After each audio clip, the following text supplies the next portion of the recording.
Earlier this year, I made a video on a YouTube and Instagram troublemaker who attracts a lot of attention for pretty obvious reasons. Danielle Prism is one of commentary's favourite scapegoats, and I must not lie, this is my third video on the poor girl, so she must be getting tired of being the example we all use for what should be considered as natural on YouTube. By now, we should all be aware of the general issues surrounding her, because it's not like every other commentary YouTube and the dog have made a video on this topic. However, what I'd like to explore deeper into is the relationship between her content and the brand she works with, and tie that back into my argument regarding her mother, Jennifer Archambault. In my first video, I addressed the role Big Jenny has in the exploitation of her daughter for a life of luxury and pleasantries in the sunny state of California. Jen is Danielle's momager, meaning she essentially has full control over what her daughter does, which is why we questioned her role in allowing Danielle, who is allegedly 15 years old, to partake in promoting the content you wouldn't really attribute to a young teenager. In the conclusion, we assumed naivety was the cause of this, in the hopes Jennifer doesn't get into trouble because of the clear lack of ethics she has when it comes to her daughter's image and safety online. What brings me back to this topic is the revelations we've had in the last few months regarding Danielle and the drama surrounding her age, and just the existence of her online career. Thankfully, the age debate has seemingly ended with pretty much every single person except Danielle and her mother agreeing she's 13 years old, which has a bit more of an impact with what we will discuss later on. Not only has her father come out and explained she's 13, so too did her ex-boyfriend's parents, but there was also a leaked birth certificate, images from her old school, an appearance on BTEC Dr Phil which was cancelled, and of course, the fact she couldn't have competed in the National American Miss Princess division in 2012 and 13. In a more literal sense, there's no more debate. She's 13, let's shift the talking point. So furthering this idea of exploitation, we need to look deeper into how Big Jen is letting Danielle be subject to the less than desirable Wario and Waluigi's of society. Sorry boys. But yes, remember earlier this year when good old BTEC Leon Lush decided to ruin everyone's year by further demonetizing the entire platform again? Well, the new guidelines brought in by YouTube to counter the negative press they received from this were designed to protect children from these Wario and Waluigis who were doing not so family friendly things with content including children. Now as a result of this, loads of channels were either demonetized or lost the ability for people to comment on their videos. However, YouTube, in good YouTube fashion, completely failed to implement this, and it resulted in people like Slabhead here, who is, to my knowledge, not a child, getting their comment sections blocked for quite a long time. Nice try, YouTube. What makes it worse is Danielle didn't get affected by this, and well, her channel is a haven for any Wario and Waluigi, so surely she would have been a part of the initiative to, like, stop the nonsense. But no, she is fully monetized, comments are open, and she is half naked in quite a few of her more popular videos. There is definitely, absolutely, unequivocally, surely nothing wrong with that, hey YouTube. So after this elongated introduction, it's time to get into the nitty-gritty of this issue and have a look at the people who allow Danielle to keep on doing what she's doing, and maybe give them some suggestions with how they should change their methods. Now, as always, it's time for us to take our seat, grab ourselves a beverage and relax as we take another dive into the exploitation of Danielle Cohn.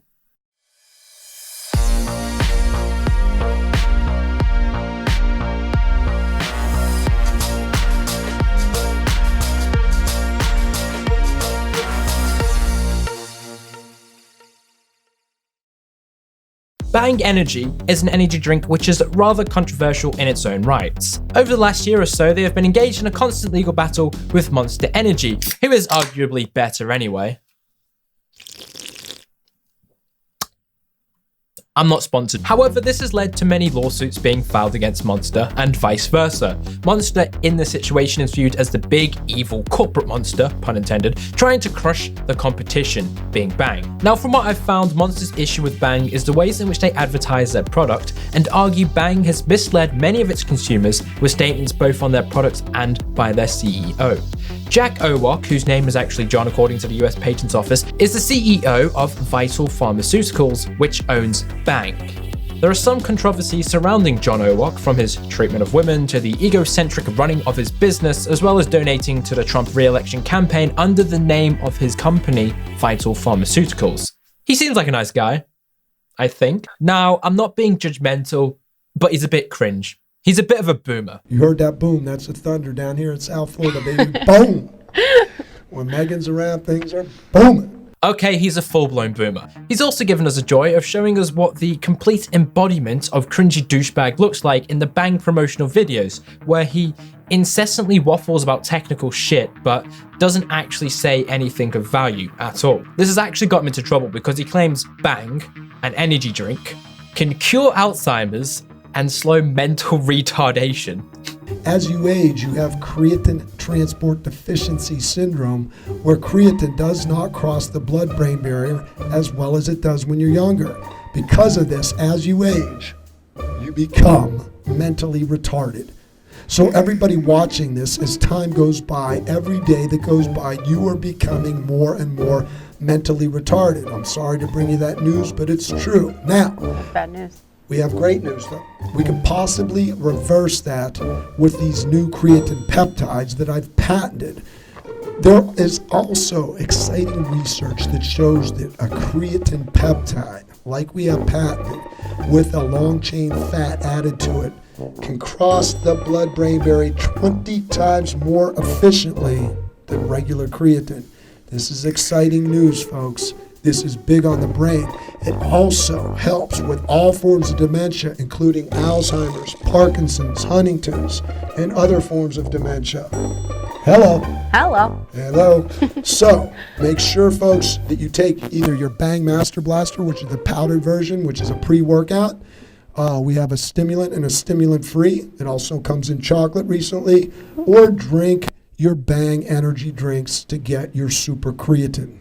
I'm no scientist, but I'm pretty sure if this was the case, Bang Energy would be some mainstream product and not some trivial energy drink being talked about in a fucking YouTube video. Just my non-expert observation. And we all know, a bang a day keeps the brain cells away. So moving along, you're probably wondering why the literal drama between energy drink companies and a cringy old man has anything to do with a 13-year-old girl. If you've unfortunately visited Danielle's Instagram, you would know she frequently promotes Bang Energy in sponsored posts. Fair enough, she endorses a caffeine-free product, but this doesn't make her promotion of the drink any more ethical. Bang pays her good money to promote their product, which in the end means they endorse the content she produces. Otherwise, they wouldn't be looking to expend advertising dollars on her. We can safely assume then, Bang is okay with her publishing very questionable content one wouldn't attribute to someone of her age. You would also think, with the backlash which came from when Danielle's dad revealed his view on the exploitation of his daughter, someone at Bang would have taken a step back and questioned their outlay into her influence. Especially considering the story made its way to the boomers, you know, the non-hip news organizations. It was even covered in the BBC, the Boomer Broadcasting Company. This is a very controversial and topical issue. The boomers don't care about these things unless they are also concerned. And they were concerned, which is why we're talking about it now. If we look back at Bang, they have become increasingly popular over the last 2 years, and a lot of this has been attributed to their influencer marketing tactics. Bang is very intent on advertising. A quick glance at their Instagram page will identify who they're targeting with the advertisements, and it's definitely not 13-year-old girls. But this marketing strategy of using relatively attractive girls who have an online following has increased Bang's prevalence in the energy drink market, a market which is generally for men between the ages of 18 to 35. So why is Danielle Cohn, a literal fetus, constantly promoting this product? It doesn't make sense. We have to look a bit deeper than Bang to get an idea of what's going on with these brands. As well as the Bang sponsorship, Danielle has another very questionable sponsor, Fashion Nova, a fast fashion website aimed particularly at young adult women. Even so, the website itself says it's meant to only be visited by those 18 or older. A 13-year-old is sponsored by them. In fairness to Fashion Nova, I haven't seen a post by Danielle featuring their products since the debacle with her father, so I'm going to assume they may have pulled out of the sponsorship deal. I'm still waiting to receive a comment on this theory. However, it doesn't excuse the fact that they still sponsored her when she was underage, so who knows? A lot of what goes on behind the scenes is unknown to us, but the one factor which is present in each case is Danielle's mum, the momager. Because Danielle is not a consenting adult, she's still governed by her mother, who has seemingly orchestrated every single bit of Danielle's career so far. From the early days of her pageantry to the rise of her musically career and now her music career, Jennifer has been there and seen through it all. This also means every single brand deal and every single published post needs to be run through her because Danielle is no longer a simple user on Instagram and YouTube. She's a business asset. She's being used to make money. This could be seen as a very pessimistic view of her online personality, but it's not really false, is it? In saying this, the brands themselves seem to be protected, as I don't think they directly deal with Danielle. Instead, they deal with Big Jen, or whoever Danielle's agent is in that point of time. Although I do think the brands who sponsor Danielle should really think about what they're paying for, it's ultimately not on them to say what content Danielle should be producing. It's whoever employs her, and I have a strong suspicion it's Jennifer. With that being said, I would like to make it known that I support Monster Energy solely because they don't enable the sexual objectification of 13-year-old girls. Now we move on to Big Jen.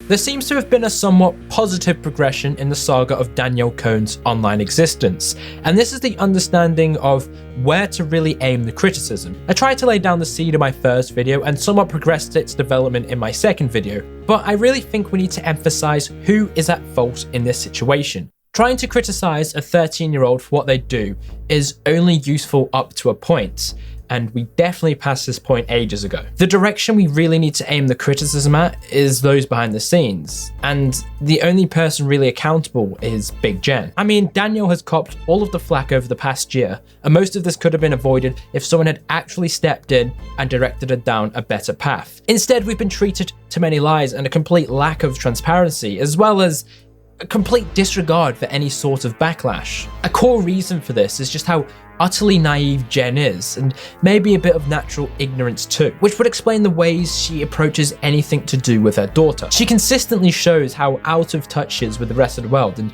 generally believes what she's allowing is fine. Even with a visit from the Child Protection Services and criticism from the mainstream media, she maintains this ignorant view of the world. In fact, we're going to cite the Boomer Broadcasting Company article to illustrate how ignorant she really is. So when you write a news article, you often contact the person or organization in question for a comment on the topic. The BBC reporter who wrote the article did this exact thing, and it helps illustrate this level of genuine delusion by Jennifer. When contacted for comment, her mother told the BBC, "I really think you guys need to leave it alone." Big Jen, are you fucking dense? This is a mainstream news outlet, and you're telling them to leave the actual age of your daughter alone. You're telling an organization which reports on public interest issues to stop reporting on it because you personally don't want them to. This is not some little comment on your daughter's Instagram. This is the mainstream media, and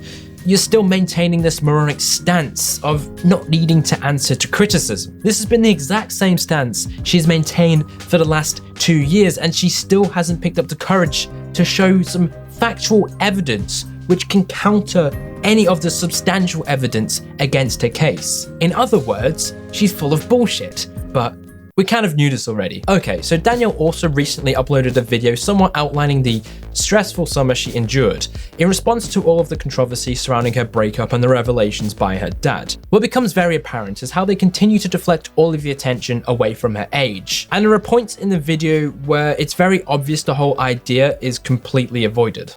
We got a note on our door, and it was like,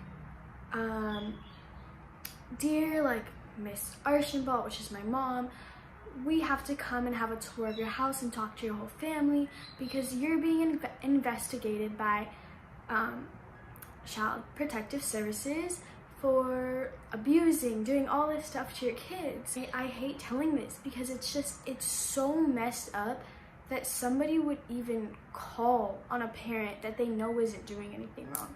My mom, I'm gonna be honest, yeah, she does get mad at me. Like, she'll get mad at me and stuff, and like, you know, like, she'll like ground me and stuff, and like, I won't have my phone for a couple days, and like, I won't be able to hang out with friends in a couple days.